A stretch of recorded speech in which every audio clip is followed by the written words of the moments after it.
The casket is tiny. Far too small. That's my first clear thought as they lower my 9-year-old son Caleb into the ground.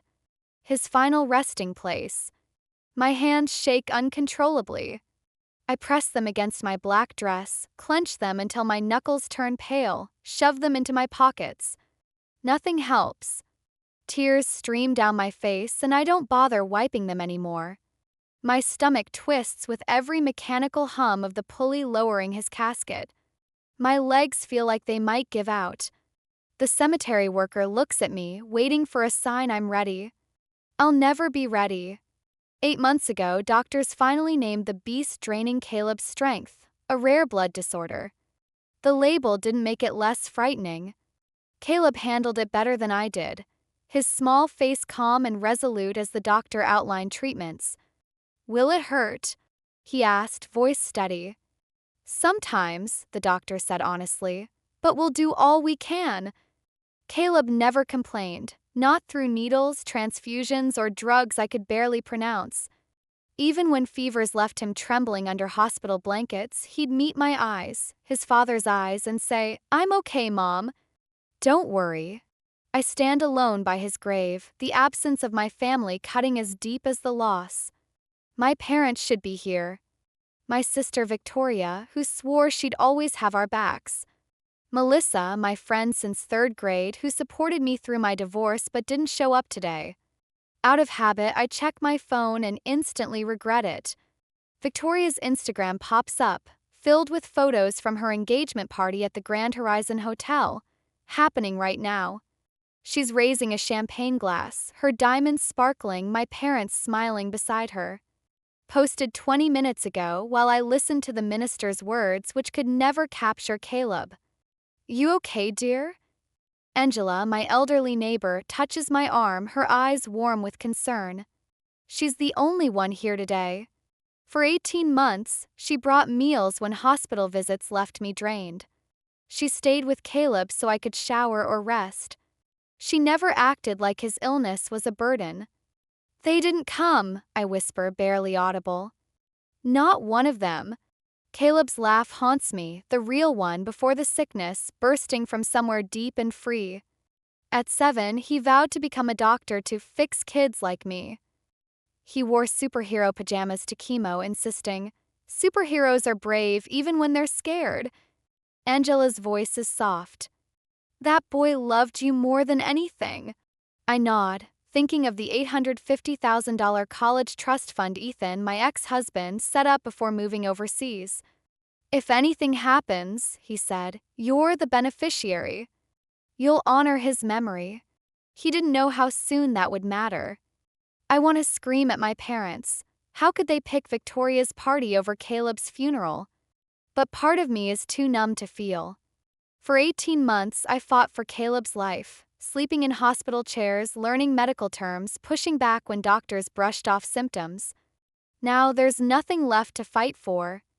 My phone buzzes with a text from my mother. "We need to talk. Bring the trust documents tomorrow." I read it twice, stunned. They skipped Caleb's funeral but want his trust fund? A cold clarity pierces my grief. Something's wrong here. I text back, "I'm burying my son today. I can't talk about paperwork." Her reply is instant. "Don't be dramatic, Brianna. This matters for the whole family." The whole family, who couldn't spare 2 hours to say goodbye to Caleb. It hits me, this isn't just about money. It's about Caleb's legacy, the future he'll never have. I'm alone in this battle. My parents, Victoria, Melissa, they're working together, scheming while I'm drowning in grief. What have they been planning? For how long? Angela sees my distress. "What's wrong?" I show her the text and her face hardens. "They can't be serious," she says quietly. I switch off my phone. Their demands can wait. This moment is Caleb's and I won't let them steal it. Angela rests a hand on my shoulder. "You're not alone, dear. I'm here." The cemetery worker steps closer, hesitant. "We need to finish the service." I stare at Caleb's casket, hovering above the earth. How can I walk away and leave him? My body freezes, unable to move. Angela speaks up. Give her a moment. She's saying goodbye to her boy. The worker nods and steps back, honoring her words. I pull Caleb's favorite action figure from my pocket, the one he clung to through every hospital stay. Kneeling by the grave, I place it on his casket. I'll protect what's yours, I promise, I whisper. As I stand, something shifts inside me. A spark flickers through the haze of grief. I don't know what tomorrow holds, but one thing is certain. They won't take Caleb's legacy without a fight. The next morning is gray and rainy, mirroring my mood as I drive to my parents' colonial-style home in Oakwood Heights. My grip on the steering wheel is so tight my knuckles ache. My throat tightens, dreading facing them after they chose Victoria's party over Caleb's funeral. I pull up and see Melissa's silver BMW. Of course she's here too. I don't even reach the door before it opens. My father stands there, his face wearing a fake look of concern that doesn't touch his eyes. Brianna, come in. We've been waiting. The living room feels like a cold boardroom. Victoria sits stiffly on the cream sofa, legs neatly crossed, her blonde hair pulled into a perfect chignon. Melissa sits next to her, suddenly obsessed with her nails as I walk in. My mother stands by the mantel, hand on a framed family photo where we're all smiling, fake smiles for the camera. No one mentions Caleb. No one apologizes. My father gets straight to it. He steps to the mahogany coffee table where a folder sits open, papers neatly stacked. We need to reassign the trust with Victoria as trustee, he says, pushing a document my way. Sign here and here. I don't touch the pen. What's this about? Victoria leans forward. Brianna, you're not fit to handle that money. We're trying to help. My mother moves closer, her voice dripping with fake sympathy. You've always been reckless with money. Remember that boutique idea after college? Thank God your father stopped you. I look at Melissa, hoping for a trace of our old friendship. She glances up briefly, then looks away, her silence choosing their side. We've talked to Ethan's lawyer, my father says, tapping the papers. Given your mental state, he agrees this is best. His words hit hard. I grab a document, spotting legal terms about mental competency. Then I see another page, trust law research from 14 months ago when Caleb first went to the hospital. You've been planning this since he got sick, I whisper, the truth burning inside me. While I sat by his bedside, you were plotting to take his money if he died. Victoria sighs, all drama. You're overreacting as usual. That's why we're worried. My father slides another paper across. If you don't sign, we'll petition for guardianship. The court will see your grief has clouded your judgment. Their betrayal becomes clear. For 8 months, they brushed off Caleb's illness, calling me overprotective when I knew something was wrong. Now I see they were setting this up, waiting for him to die. My world flips, memories shifting into a harsh new reality. My mother 10 months ago. It's probably just anemia, Brianna. You're making a big deal out of nothing. My father, when Caleb needed special treatment. These doctors are exploiting your anxiety. He just needs vitamins. Victoria, refusing hospital visits. Hospitals are gloomy. He'll get better anyway. I spot a blueprint under the trust papers and pull it out. Plans for Victoria's new house. A $200,000 kitchen, a home theater, a pool with a waterfall. You never visited him in the hospital, I say, my voice steady with rising anger. Not once in 8 months. Victoria tosses her head. We all grieve differently, Brianna. Some of us handle it better. Her cruel words shock me. For the first time, I see my family for what they are, not the loving support I wanted to believe in, but people who treat Caleb and me like pieces in their perfect family picture, useful only when it suits them. Why now? I ask. Why the rush? Victoria glances at my parents, a silent signal passing between them, shutting me out as always. Fine, you should know, she says. Robert's company is short on cash. The wedding might be delayed without more funds. My mother twists her pearl necklace. And our Hilton Head property, the market crashed and we're stretched thin. We're not the bad guys, Brianna, my father says, his voice softening like he's closing a deal. We're family in tough times. Melissa finally speaks, her voice quiet. My divorce is almost done. Victoria offered me a job at Robert's company. I need this for my twins. I see them clearly now, not evil masterminds, but scared people ready to throw me under to save their lifestyles, their status, their comfort. If you don't sign, we'll take stronger steps, my father warns, his kind act slipping. My mother reaches for my hand. After all we've done for you and Caleb over the years. I almost laugh. What have they done? Sent birthday cards with $20? Called once a month with shallow questions? Don't make this harder than it needs to be, my father says, his tone sharp. Victoria checks her watch. We need this settled in 60 days for Robert's next project deadline. Their desperate eyes tell me everything. They need Caleb's money, my money now, to fix their problems. I stand, gather the papers, and tuck them back into the folder. I need time to think, I say, walking to the door. Brianna, my father snaps, his voice sharp like when I was a kid. Don't walk away from this table. I shut the door behind me, firm and final.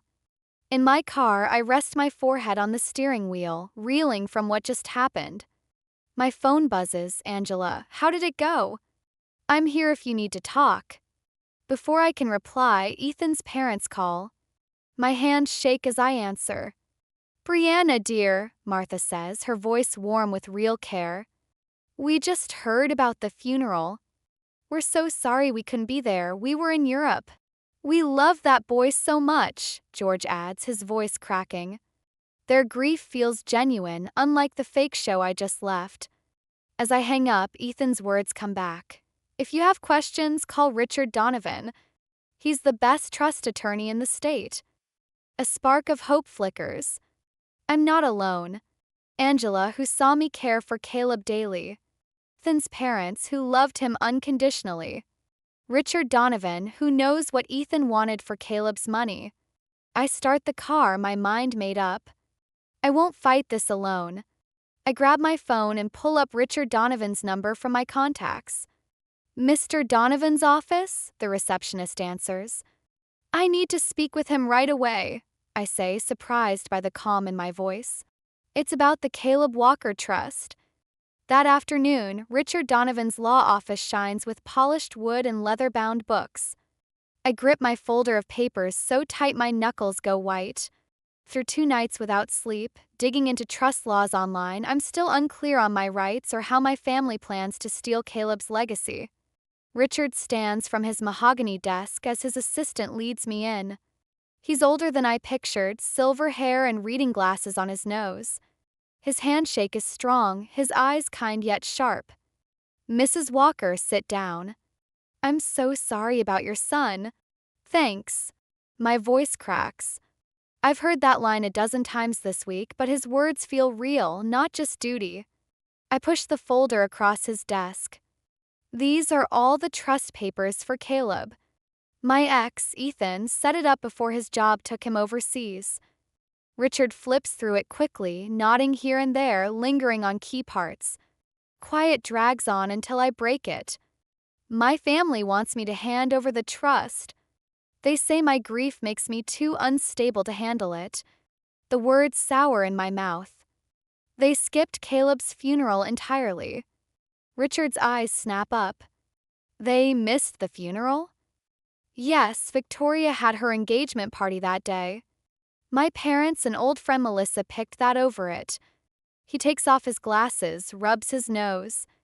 I recall Ethan setting up this trust. He was crystal clear on his wishes. Richard pulls a manila folder from his drawer, labeled with Ethan's name. My breath hitches. I didn't expect extra files. Ethan was thorough, Richard says, pulling out a notarized sheet. Here's his intent statement for the trust. He passes it to me, and I see Ethan's handwriting. This trust secures Caleb's future, and if the worst happens, it goes to Brianna, who gave up everything for his care. Tears sting my eyes. Even oceans away, Ethan planned for this, saw what I couldn't face. "There's more," Richard says, swiveling his screen my way. Office phone logs from the last year. The list shows calls from numbers I know, my parents' home line and Victoria's cell. "They called you? About Caleb's trust?" My tone sharpens. "Not directly to you. They asked about provisions and beneficiary rules." My assistant noted the names from Ethan's file. They never reached a lawyer. For the first time in days, grief clears a bit. They knew the trust details before Caleb passed. That's why they schemed. "Seems that way," Richard says, face stern. "Mrs. Walker, listen, this trust blocks family meddling. Ethan added safeguards so the money goes to Caleb or you as backup beneficiary.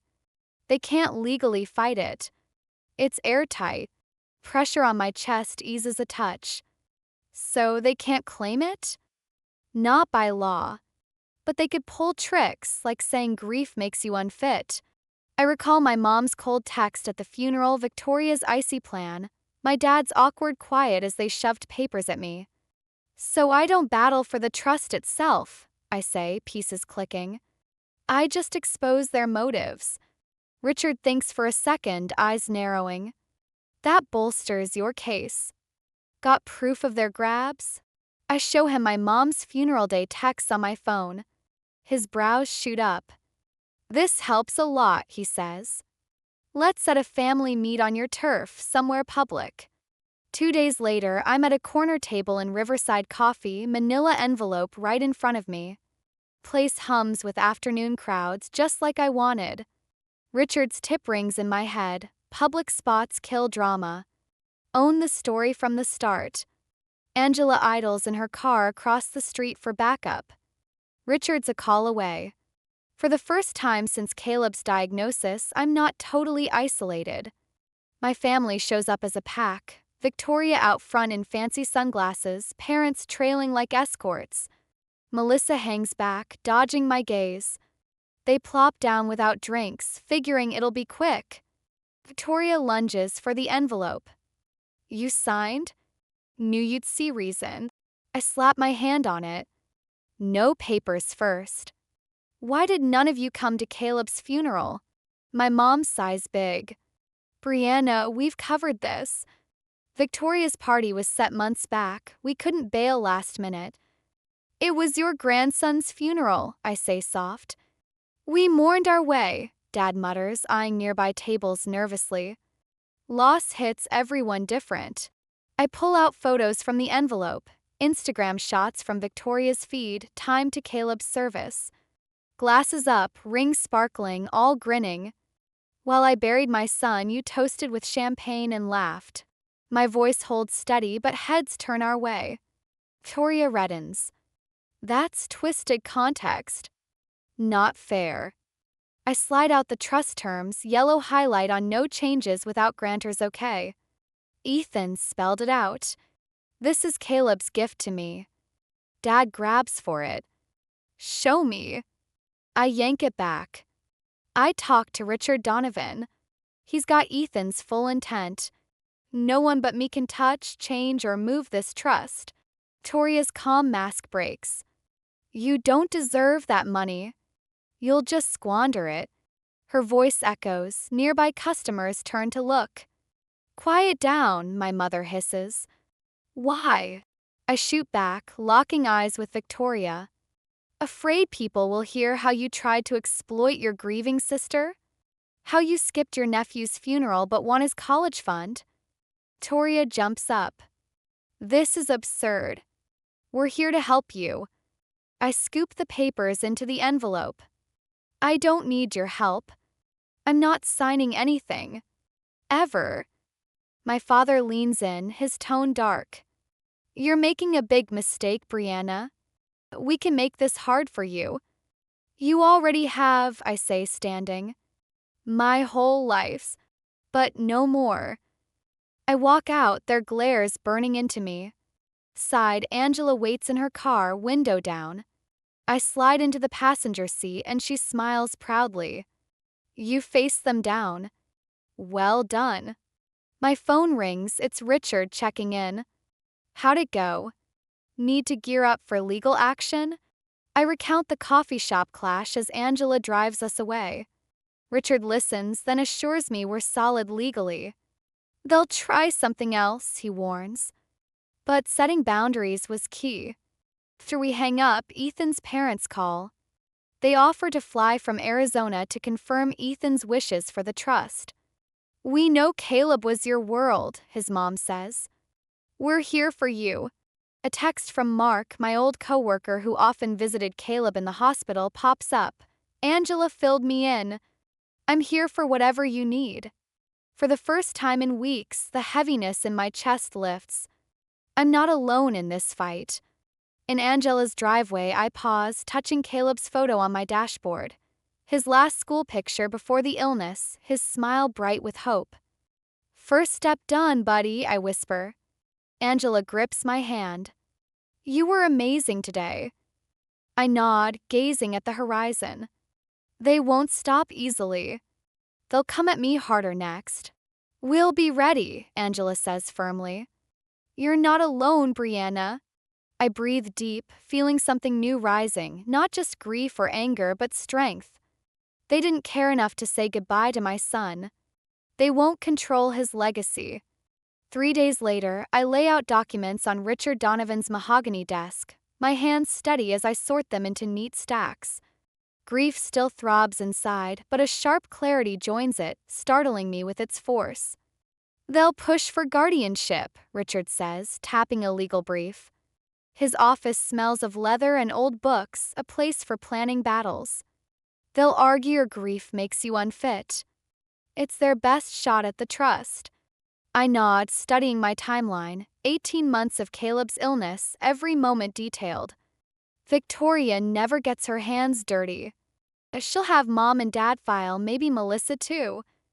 Good catch, Richard says, impressed.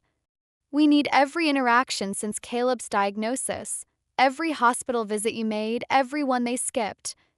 I open my phone's calendar. I've got records of every appointment. I never missed one. My voice wavers. Not even the day after Ethan left overseas. Richard jots a note. Your parents? Victoria? Not one visit. Not at diagnosis. Not during the 3 weeks of isolation after his bone marrow treatment failed. The memory hurts, but I push on. Not even when the doctors said nothing more could be done. Write it all down, Richard says. We don't act yet. We prepare, gather evidence, and predict their moves. I trace a hospital bill, recalling how I learned medical codes and fought insurance denials, becoming Caleb's voice when no one else would. 8 months of treatments, and they never showed. Not once. Richard leans in. Brianna, this isn't just about proving you're competent. It's showing they never cared about Caleb, only his money. Truth stings, but it grounds me. Then we'll prove exactly that. For the next hour, we review financial records, proving I managed Caleb's medical costs carefully. Richard calls in a notary for my affidavit signatures. Each document feels like armor, shielding Caleb's legacy. They'll say grief makes you unstable, Richard warns. We must shut that down early. Angela kept a journal. I say, surprised I know this. She logged every time she helped with Caleb during his illness. She told me yesterday. Richard nods, pleased. Great. A neutral witness's notes carry weight. I flip open my notebook. Caleb's oncologist and teacher will give character statements too. Well done, Richard says. What about Ethan? His trust intentions could be key. I called his parents last night. They're working with his lawyer to document his wishes. My strategy feels clear now, each step sharp. I also set up home security cameras. Any more confrontations will be recorded. Richard makes another note. I'm meeting Dr. Elizabeth Warner tomorrow. a psychiatrist to counter their mental fitness claims. I pause, then add, I've saved screenshots. Every text where they downplayed Caleb's illness called me dramatic. My voice firms. They built a pattern of dismissing his condition while planning to grab his trust. That's the evidence we need, Richard says softly.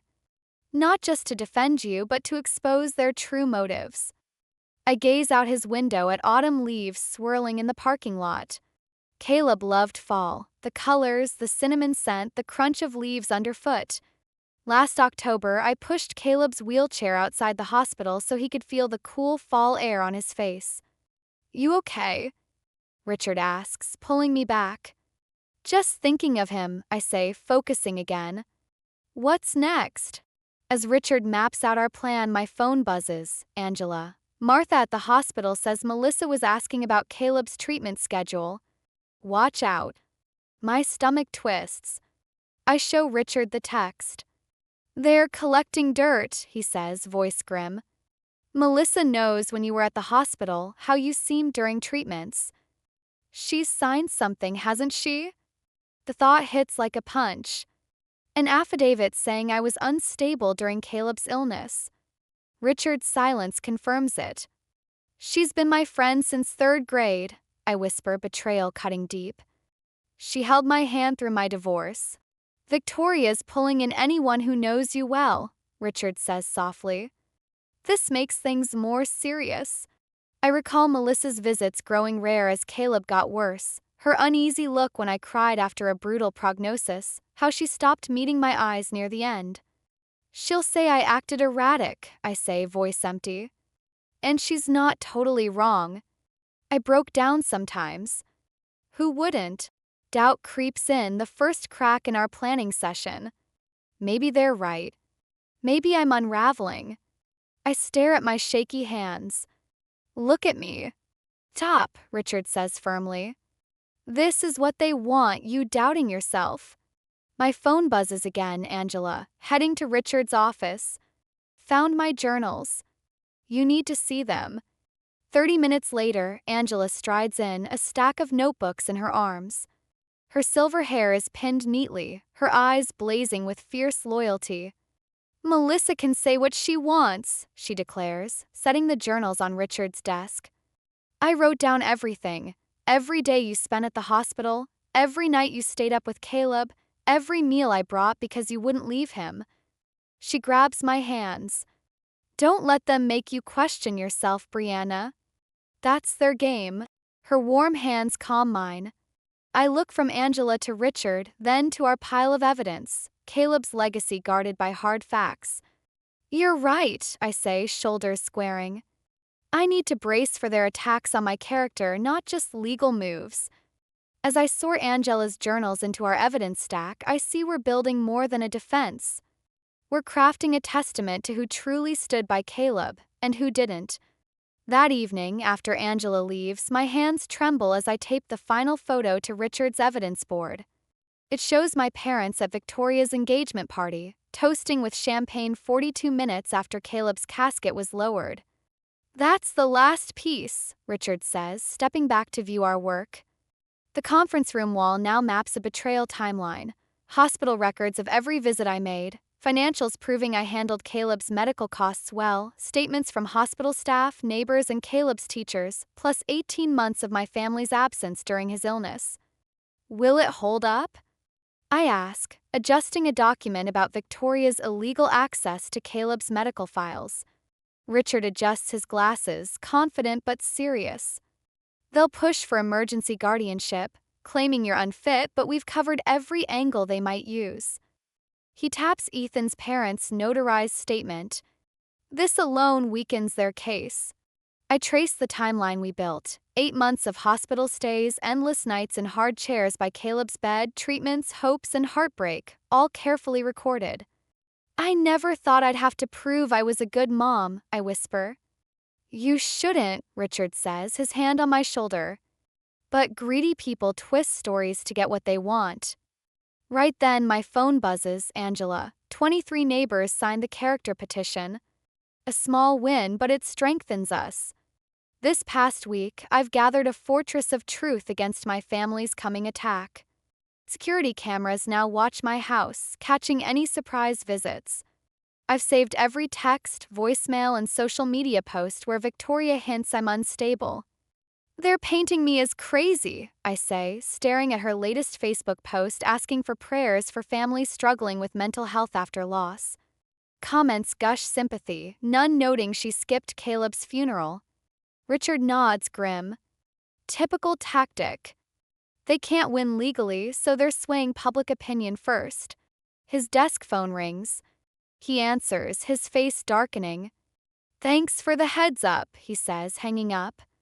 My hospital contact says someone requested Caleb's full medical records yesterday. My stomach drops. Who? Victoria used an old emergency contact form to get in. The room feels unsteady. They'll twist it all, I say, voice rising. They'll take one time I questioned a dose or cried to a nurse and make me look unfit. They're desperate, Richard says. This privacy violation shows how low they'll go.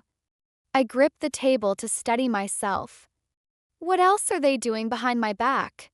Richard flips open his laptop. Let's check. He types fast, then shows me the screen. They've called your old coworkers at the marketing firm. A LinkedIn message from my former boss pops up. Brianna, your sister asked about your emotional stability at work. What's going on? Call me. They're hitting me from every angle, I say, anger overtaking grief. They're trying to erase all I did for Caleb. Richard snaps his laptop shut. We need a defamation counterclaim. They're not just after the trust, they're trashing your reputation. I picture Caleb's brave face during treatments, never whining even on his darkest days. If my 9-year-old could face death with grit, I can take on my family with the same fire. Let them try, I say, my voice firm for the first time in weeks. We've got something they don't. What's that? Richard asks. The truth, I reply, eyeing our evidence board. Every moment with Caleb, every choice I made, every sacrifice, it's all here. They can't wipe that out. Richard nods, impressed. I'll add their latest moves to our legal response. By evening, we've sharpened our plan, ready for Victoria's escalating attacks. Richard confirms everything's set, witnesses lined up, evidence sorted, counterclaims prepped. Angela calls as I drive home. The security system's working perfectly, she says. I checked it again today. Thank you, I say, warmth flooding me for this woman who's more family than my own blood. Ethan's parents arrive tomorrow with trust documents. You've done all you can to protect Caleb's legacy, Angela says, resolute. Now we wait for their next move. Pulling into my driveway, I feel a shift. Grief still grips me, but a fierce, protective anger burns through the haze. I'm not scared anymore. I'm angry and I'm ready. The next morning, a sheriff's knock jolts me like a hammer. I open the door and he hands me a thick manila envelope, his face blank. Brianna Walker, you've been served. My hands shake as I take it. The envelope feels too heavy for paper, too light for the chaos inside. He tips his hat and leaves. I stand frozen, the envelope searing my skin. Inside, I spread the papers on my kitchen table. The heading hits hard, emergency petition for guardianship. My stomach drops. They're not just after Caleb's money, they want control over me. My phone rings, Richard. They filed, I say, voice hollow. I know, I got the alert. You okay? I stare at the affidavits.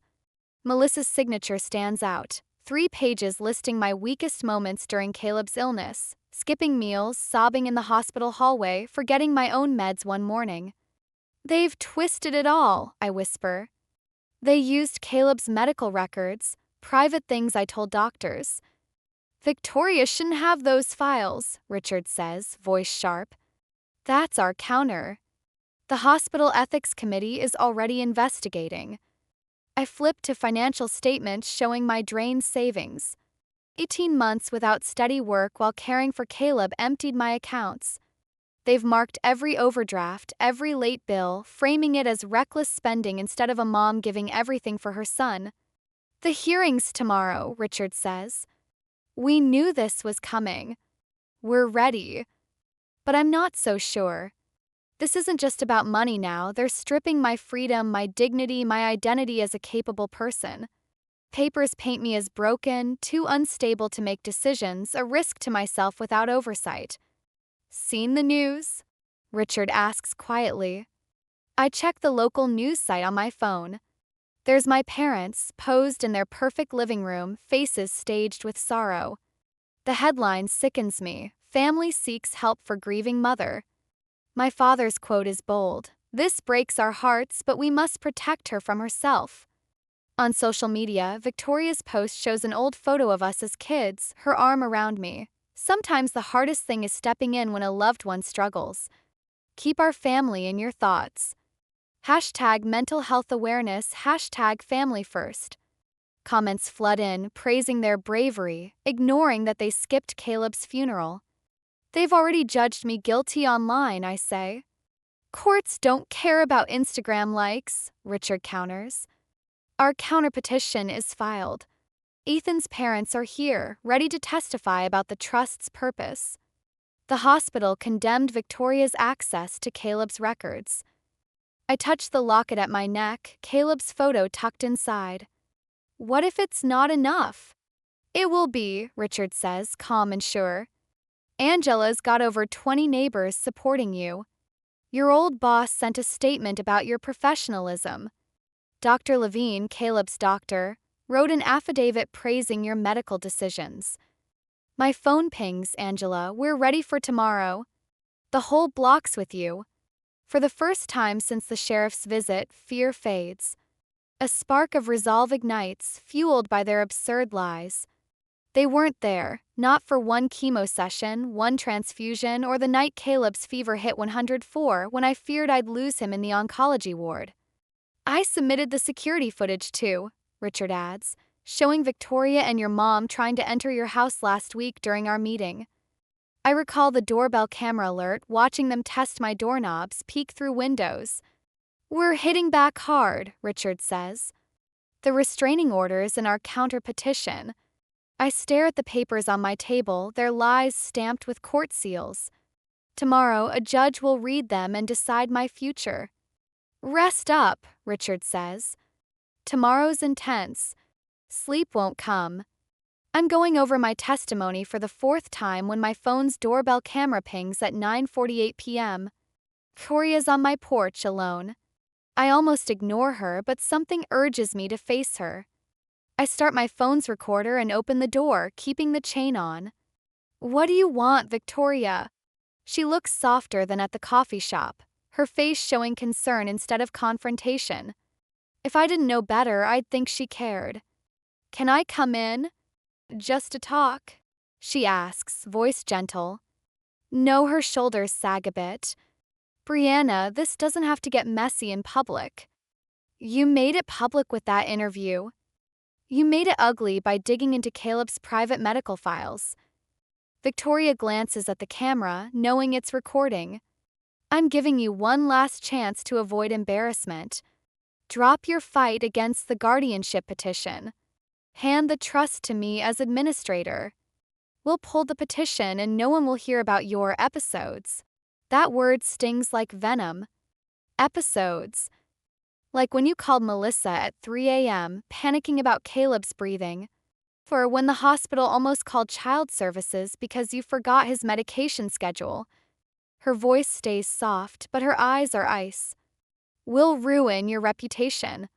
Everyone will see how unstable you are. A strange calm washes over me. Leave, Victoria. Her mask slips for a second, rage flashing before she hides it. You think you deserve that money? You were always the burden, the problem child, the letdown. She leans closer.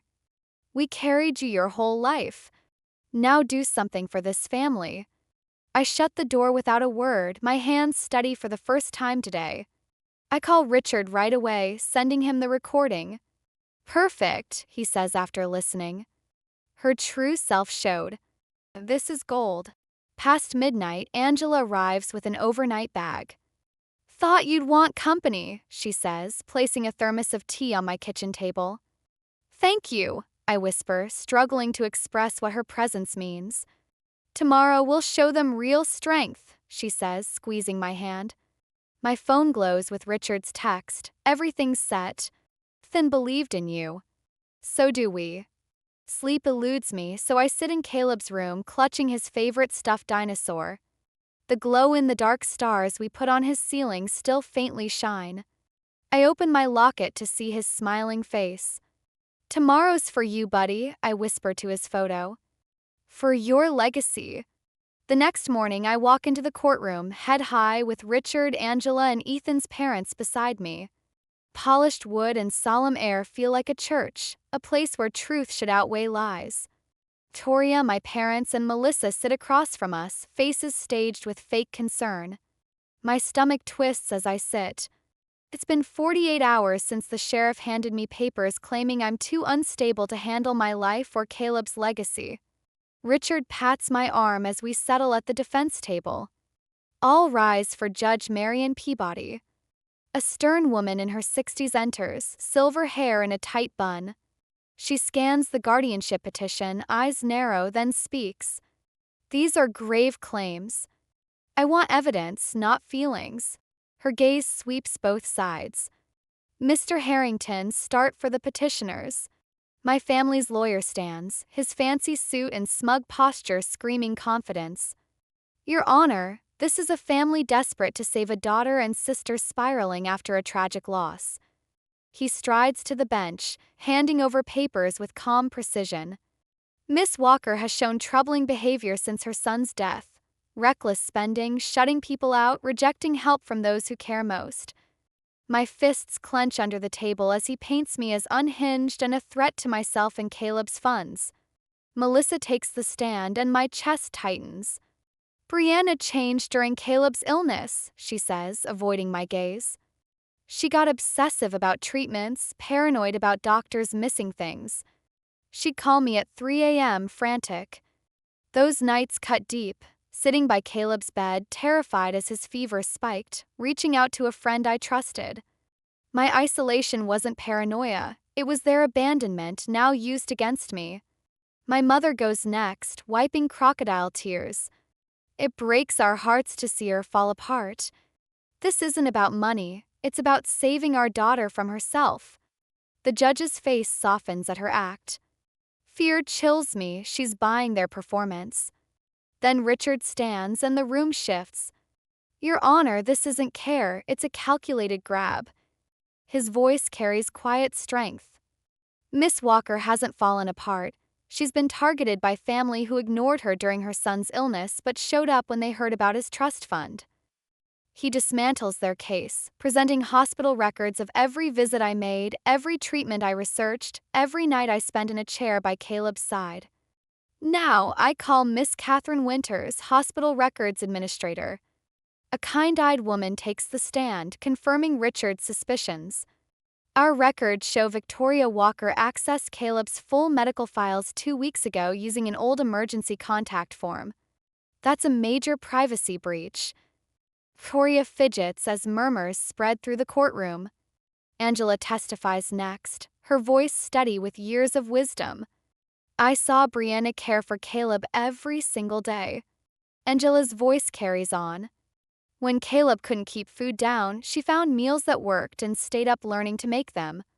When he was scared of treatments, she made up superhero stories to explain everything. Her eyes meet mine. She never wavered. Ethan's dad, Robert, goes next. We've never been close, but his words are steady. My son set up this trust with clear orders. He told me, Dad, if Caleb's gone, Brianna gets it all.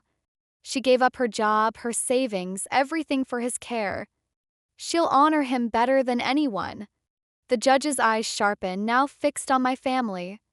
Your Honor, Richard says, one more piece of evidence.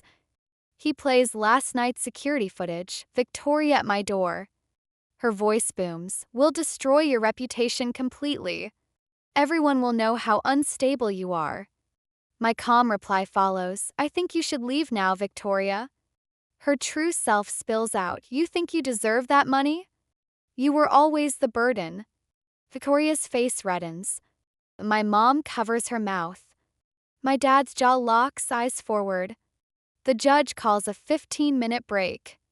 When she returns, Victoria tries to speak, but Judge Peabody shuts her down with a sharp wave. Mr. Donovan, more evidence?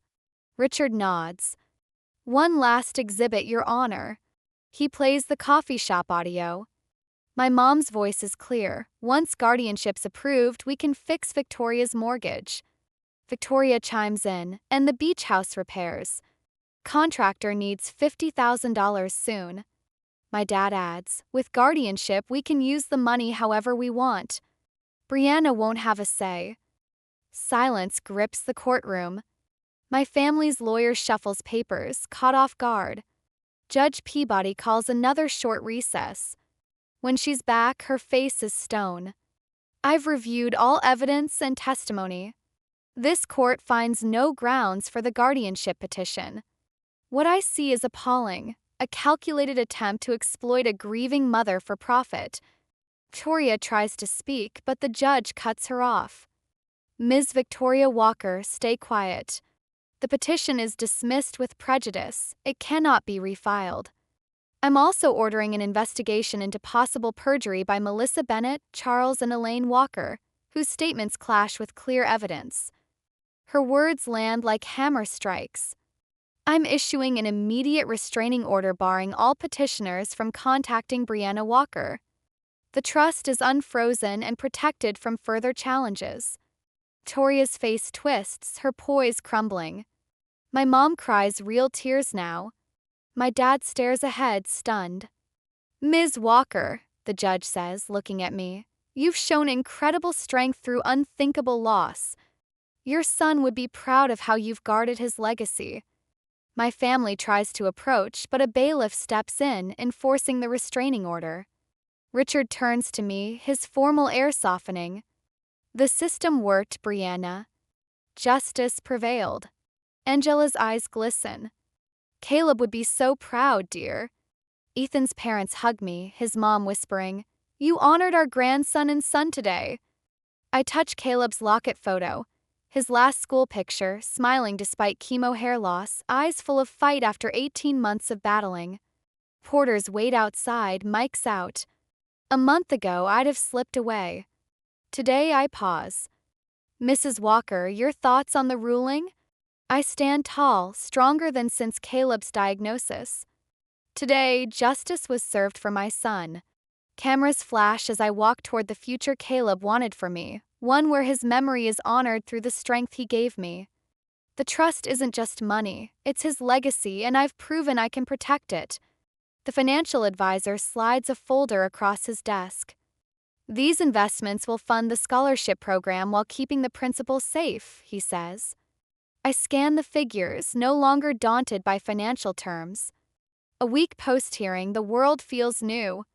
The Pediatric Hematology Fellowship must be fully funded, I say, pointing to the proposal. That's a must. He nods, jotting notes. The restraining order? Solid. They can't come near me. My voice stays steady when I mention my family. It's odd how family now feels like a legal term, not a warm one. Yesterday's front page story read, Mother vindicated in trust battle. I've gotten dozens of supportive calls and texts. Victoria's fiancé even called to apologize before ending their engagement. My parents face perjury charges, and Melissa lost her job after her testimony spread. Angela waits outside in her old Buick, window down despite the fall chill. All good? She asks. All good. I slide in, recalling hospital rides with Caleb, Angela bringing soup when cafeteria food got old, staying with him so I could rest. I never thought I could do this, I say as we drive. Face them. Build something lasting. Angela pats my hand. I knew. From the moment you placed that action figure in his grave and made that vow. That night, I sleep soundly for the first time since Caleb's diagnosis. No nightmares of hospital beeps or halls. Instead, I dream of Caleb laughing, strong, racing through sunny fields. Richard calls the next morning. The foundation's paperwork is filed. The trust is locked tight. Not even the Supreme Court could touch it now. My neighbors start a meal train. Every night, someone brings casseroles, soups, or fresh bread to my door. These small acts, once overwhelming, now show me what I'm starting to see. Family isn't always blood. I pull out a photo of Caleb, not from the hospital but from before at the beach, grinning wide under a baseball cap. For the first time, I look at it without crying. "I know what to do with your legacy, buddy," I whisper. 6 months have passed since the courtroom victory, and I find myself standing in the pediatric blood disorder unit, the very place where Caleb fought his battles. The sterile white walls that once felt so cold and unforgiving are now alive with color. Vibrant murals of ocean adventures cover them, playful dolphins leaping through waves, colorful coral reefs teeming with fish, hidden treasures waiting to be discovered. Caleb would have adored this. He always begged for stories about underwater worlds during his long hospital stays, his eyes lighting up despite the pain. A shiny plaque catches the light near the nurse's station. Reads Caleb Walker Memorial Wing. My heart swells as I trace the engraved letters with my finger. This is real. His name etched in metal, a permanent mark on the world he left too soon. A young woman in scrubs approaches, her smile warm and genuine.